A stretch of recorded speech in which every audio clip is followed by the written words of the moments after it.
The path to Brexit. With the legal aspect now out of the way, the UK government can now do what's asked of it and prepare the white paper and the Brexit Bill to put before the House.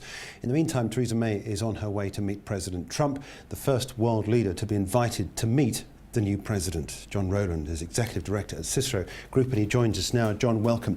When we last spoke, we were talking about Brexit, and you were saying then you were fairly sure it was going to happen, but it's just a question of what it's going to look like. Yeah. Are we any more clear now of either of those 2 points? Yeah, I mean, Brexit is happening as far as I can see. I absolutely stand by that. I think the political will behind this and the momentum behind it is so strong now, it's very unlikely to be overturned. We do have more clarity on the form of Brexit, and I think that's for one reason. That's Theresa May's speech at Lancaster House, where she said, you know, actually, we are going out of the single market and we're probably going to go out of the European Customs Union as well. So this idea that we could remain in the single market but out of the EU is now put to one side. So the rules of engagement, at least from the UK side, have been set out. And we've also now got the bill, in fact, haven't we? We know a little bit more about what that looks like, and it's very short. It's very short, and the reason it's short is because the longer and more complicated a bill is, the easier it is to amend. And the government wants this to do one thing and one thing only, which is to give it the authority, following the Supreme Court judgment, to go to the European Commission and write the Dear Donald letter. You know, we're giving notice that we're pulling out. This is Donald Tusk, of course, not as opposed to Trump, of course, exactly. Which we'll get onto in just a minute. I want to get a bit more on the point, though, you mentioned about the bill and the potential for amendments. There have been some suggestions that there would be a number of these from a number of political opponents, making them very hard to table, surely. They are. I mean, the SNP has said that it will table 50 amendments to the bill. I think that it'll be very difficult to get any significant amendments accepted. I think the government is fairly confident that it's got the votes in the Commons to get this through. You look at the non-binding vote before Christmas, it was a huge majority supporting Article 50 by the March 31st deadline. There could be some shenanigans in the Lords, but ultimately I think the political will to get this through and the democratic mandate means that ultimately the bill will get through.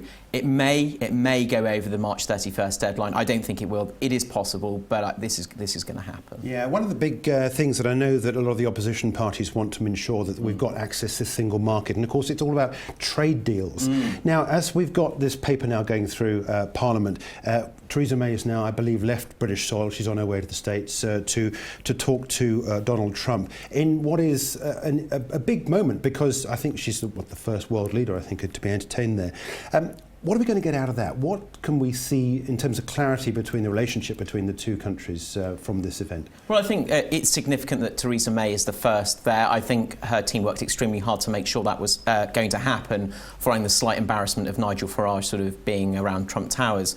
And I think it's important because there's two competing visions of what the world might look like at the moment. One of those is from the EU, and one is from Donald Trump, and there is a gap emerging between the European Union and Donald Trump, and the UK is now its Brexiting is sort of stuck in the middle. So on the one hand, this is an interesting opportunity for the UK to leverage a new trading relationship with the US and say to Europe, we have options, by the way, outside of this. But there's also the risk, on the other hand, that the UK kind of gets caught in this sort of power struggle between the US and EU about the values that the West should espouse and how Western power should be projected globally. This is the problem, isn't it? Because a trade deal is going to be key for us, for Europe. We don't get that till Article 50 is triggered, and then by then potentially we got this deal. It's going to be the path is all tangled with all sorts of complications. It's extremely complicated, and that's because we don't even agree between the UK and the EU about the timeline for any future trade deal. So there's two parts to this. There's the divorce negotiations, which will happen when Article 50 is triggered,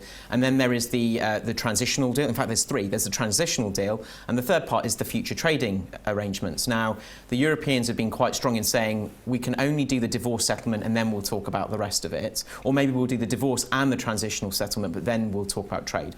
The UK government is saying no, this all needs to be done at the same time because we want to get on and move with this. So even the timing of all of this is a point of negotiation. So now we're getting closer to this deadline, this perceived deadline of the 31st of March. Is London looking any better situated than we were 4 or 5 months ago? Well, I think what London has that it didn't have a few months ago is a bit more clarity about where the UK government is coming from on this. Now, this means that some businesses will take a different view. If you've got activities and business lines which are now required to be within the single market, you're going to think about A, how you're accessing those, or B, if you actually have to move physically those business lines and people within the single market to carry on doing them. HSBC has indicated that it will move 1,000 people to Paris in order to continue doing that. But it may be that a lot of other stuff just remains in London anyway.